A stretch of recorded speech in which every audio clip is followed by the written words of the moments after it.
How to make money online without investment. This is what I've been doing for the last decade. In fact, I was a digital nomad before the term became a cliche. And while I was working online and traveling over the last 10 years, I made a lot of friends with other expats who also worked online. Trust me, I have a lot of tricks up here for anyone looking to make a few dollars online. So today, I'll be going over not just what I've done to be successful working online, but also what some of my friends have done, so you have a variety of ideas to work with. Because of that, each way to make money online I'll be covering is a bit different, so watch until the end so you can decide which one is the best fit. Now, I first want you to check out this online freelancer, Alexandra Fasulo. I haven't personally met her, but she has recently been on CNBC's Make It, when she was making next to $400,000 a year as a content writer. And to just go over some of her numbers, her first year as a freelance content writer, she made $63,000, and the following year it jumped all the way up to $273,000. You need to think she went from nothing, having no experience in selling gigs online, and still made $63,000 her first year, using only one freelancer platform. And then her following year, she made over 4 times that. Now, for years, I've been recommending friends who want to start making money online to start with freelance writing, especially if they don't know where to get started or know how to apply their skill sets. And there are a couple of reasons why I often recommend this to friends. For one, if English is your first language and you have a basic ability to write, you generally can do a better job than 90% of your competition. While you might see a huge sea of freelance writers out there, you have to keep in mind that most freelance writers have English as a second language. Also, any writing you do for other websites or blogs will help prepare you to start your own website someday.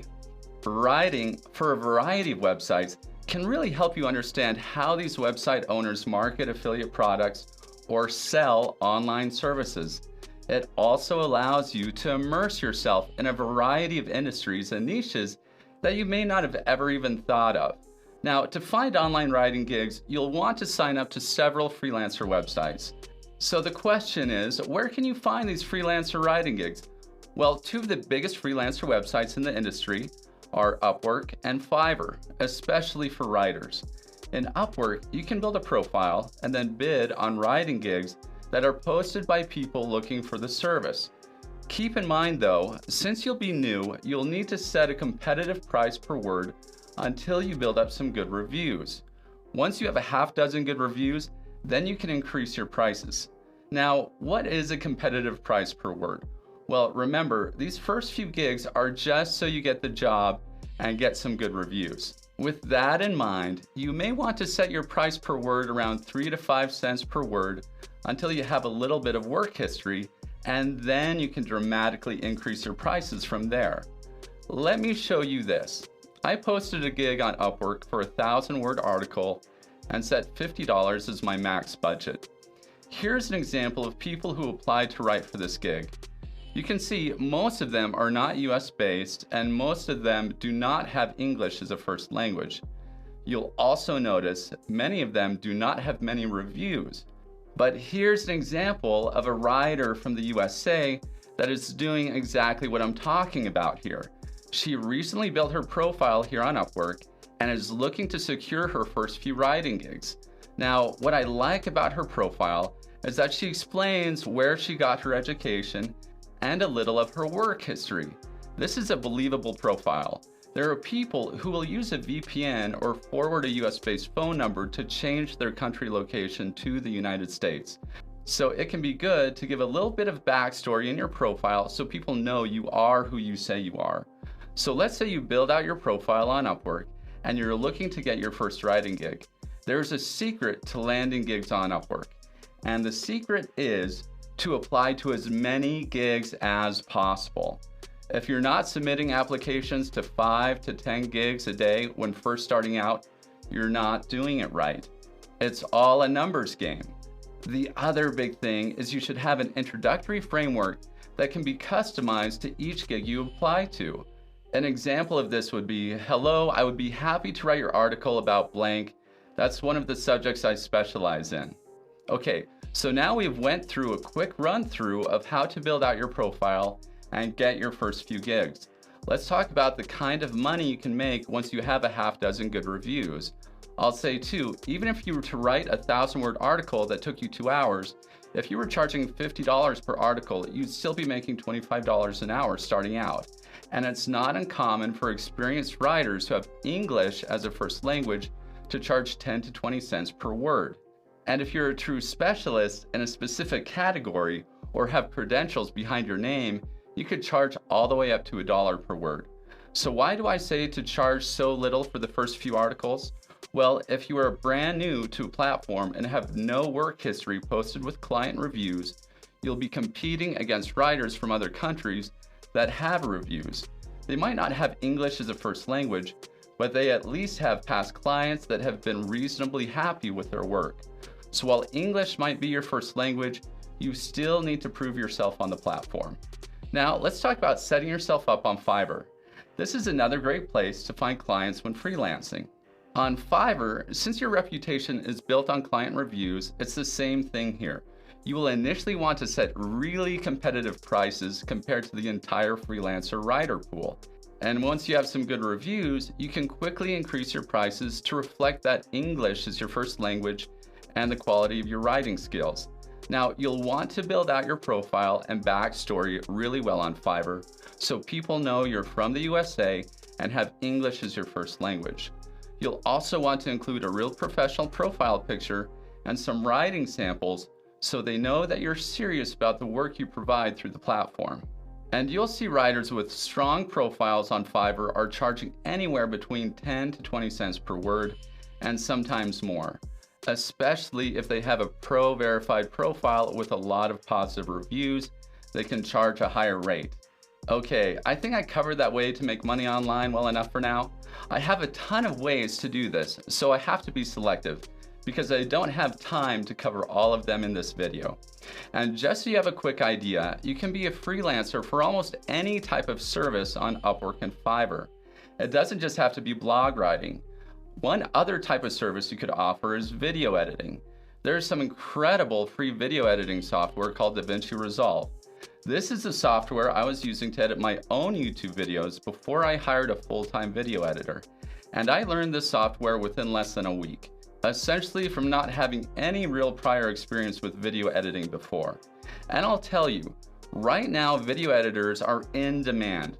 More and more people are moving to video created content, and video editing is one of the most time-consuming parts. While it does require you to develop a small set of technical skills, it will lower the competition pool a bit. I'll also say this, if you speak English as your first language, you will have a huge advantage editing videos. There are nuances to timing cuts and transitions in language that are difficult to do correctly if you don't speak the language well. Now, I still have a couple ways for you to make money online without investment that actually work. This next method I had an expat friend do while I was living in Guadalajara, Mexico, so I know these work. And this is a method I've known lots of people to use that works. Okay, one of my friends, Jan from Germany, has a very successful adventure-related website called WeBull. I'm sure I'm butchering the pronunciation of it, but I'll have a link to his website in the description. Jan essentially writes articles about different adventure-related activities to do in different cities around the world. A couple years back, when I talked to him about what he found really helped him make his website successful, he told me the importance of having articles that target very specific long-tail keywords, meaning search terms that include several words to describe a very specific query. An example would be to not just cover the best bars in Mexico City, but to write about the best bars in Mexico City when it's hot outside, for example. If you write articles for long-tail keywords, it is usually much easier to rank for those terms in search engines. Even if these types of article titles don't receive as many search queries, by building up a large portfolio of articles, you can bring in a lot of readers. Now, this is a technique I've known multiple friends with websites to focus on time and time again, and that's to create articles that target long-tail keywords. From this, he really monetizes his website in a few different ways. First, he runs display ads in his articles. This can be surprisingly lucrative for sites that have a decent amount of visitor traffic. He will also do sponsored posts on occasion for companies and products that closely relate to his website's niche. And he runs a marketing agency for adventure-related companies using his LiebeGeil website as a professional example of the quality of his work. Now, one of the other things I want to mention is you probably noticed his website is in German. German is his first language, and although he speaks incredibly good English and Spanish, he has stuck to writing in and targeting a German audience. I had asked him if he had ever thought to do his same content but in English, and he had mentioned that he had tried it before, but since German was his first language, he wanted to focus on his strengths. And I would say there's something that can be learned from that. Look to build your online income using strengths and talents that come naturally. If you're able to do that, that's when you can become the best at what you do. And another thing I really want you to get out of this is you can build a website about a specific hobby or skill set you have and find ways to monetize it. So just as a recap, we discussed starting with talking about being a freelance writer online. You can make a serious six-figure career and business out of just doing this. And if you find the right clients, you can likely work out weekly blog posts for their website and then charge them a recurring monthly fee. And we also talked about starting your own blog or website focused around a specific niche and the importance of targeting long-tail keywords for very specific search queries.